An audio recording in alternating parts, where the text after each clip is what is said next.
Hello दोस्तों, हमारे channel में आपका स्वागत है। आप अगर हमारे चैनल में नए हैं तो लाइक सब्सक्राइब शेयर जरूर करें। धन्यवाद। श्री राम दरबार में हनुमान जी महाराज श्री राम जी की सेवा में इतने तन्मय हो गए कि गुरु वशिष्ठ के आने का उनको ध्यान ही नहीं रहा। सभी ने उठकर उनका अभिवादन किया पर हनुमान जी नहीं कर पाए। वशिष्ठ जी ने श्री राम जी से कहा कि राम गुरु का भरे दरबार में अभिवादन नहीं कर अपमान करने पर क्या सजा होनी चाहिए। श्री राम जी ने कहा, गुरुवर आप ही बताएं। वशिष्ठ जी ने कहा, मृत्यु दंड। श्री राम जी ने कहा, स्वीकार है। तब श्री राम जी ने कहा कि गुरुदेव आप बताएं कि यह अपराध किसने किया है। बता दूंगा पर राम वो तुम्हारा इतना प्रिय है कि तुम अपने आप को सजा दे दोगे पर उसको नहीं दे पाओगे। श्री राम जी ने कहा, गुरुदेव राम के लिए सब समान है। नहीं राम, मुझे तुम्हारे ऊपर पर संशय नहीं है पर मुझे दंड के परिपूर्ण होने पर संशय है। अतः यदि तुम यह विश्वास दिलाते हो कि तुम स्वयं उसे मृत्यु दंड अपने अमोघ बाण से दोगे तो ही मैं अपराधी का नाम और अपराध बताऊंगा। श्री राम जी ने पुनः अपना संकल्प व्यक्त कर दिया। तब वशिष्ठ जी ने बताया कि यह अपराध हनुमान जी ने किया है। हनुमान जी ने भी स्वीकार कर लिया। तब दरबार में राम जी ने घोषणा की कि कल सायंकाल सरयू के तट पर हनुमान जी को मैं स्वयं अपने अमोघ बाण से मृत्यु दंड दूंगा।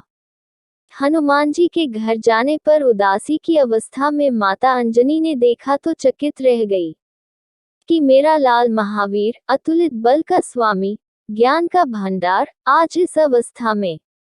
माता ने बार बार पूछा, पर जब हनुमान चुप रहे तो माता ने अपने दूत का वास्ता देकर पूछा। तब हनुमान जी ने बताया कि यह प्रकरण हुआ है अनजाने में।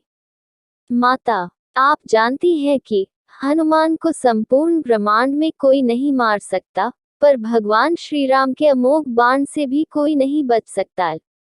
तब माता ने कहा कि हनुमान, मैंने भगवान शंकर से राम नाम मंत्र प्राप्त किया था और तुम्हें भी जन्म के साथ ही यह नाम घुटी में पिलाया, जिसके प्रताप से तुमने बचपन में ही सूर्य को फल समझ मुख में ले लिया था।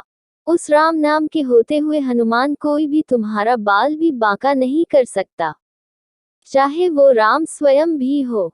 राम नाम की शक्ति के सामने राम की शक्ति और राम के अमोघ शक्तिबाण की शक्तियां महत्वहीन हो जाएगी।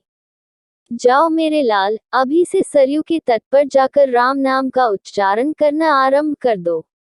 माता के चरण छूकर हनुमान जी सरयू किनारे राम राम राम राम रटने लगे। सायंकाल राम अपने संपूर्ण दरबार सहित सरयू तट आए। सबको कौतूहल था कि क्या राम हनुमान को सजा देंगे, पर जब श्री राम ने बार बार राम बाण अपने महान शक्तिधारी अमोघ शक्ति बाण चलाए पर हनुमान जी के ऊपर उनका कोई असर नहीं हुआ तो गुरु वशिष्ठ जी ने शंका जताई कि राम तुम अपनी पूर्ण निष्ठा से बाणों का प्रयोग कर रहे हो। तब श्री राम ने कहा, हाँ गुरुदेव, मैं गुरु के प्रति अपराध की सजा देने को अपने बाण चला रहा हूँ, उसमें किसी भी प्रकार की चतुराई करके मैं कैसे वही अपराध कर सकता हूँ। तो तुम्हारे बाण अपना कार्य क्यों नहीं कर रहे हैं। तब श्री राम ने कहा, गुरुदेव हनुमान राम राम राम की अनखंड रट लगाए हुए है। मेरी शक्तियों का अस्तित्व राम नाम के प्रताप के समक्ष महत्वहीन हो रहा है। इससे मेरा कोई भी प्रयास सफल नहीं हो रहा है। आप ही बताएं गुरुदेव, मैं क्या करूं।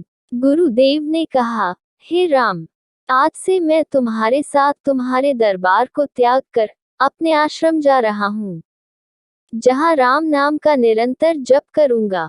जाते जाते गुरुदेव वशिष्ठ जी ने घोषणा की कि हे राम, मैं जानकर मानकर यह घोषणा कर रहा हूँ कि स्वयं राम से राम का नाम बड़ा है। राम नाम महामोघ शक्ति का सागर है। जो कोई जपेगा, लिखेगा, मनन करेगा, उसकी लोक कामना पूर्ति होते हुए भी वो मोक्ष का भागी होगा।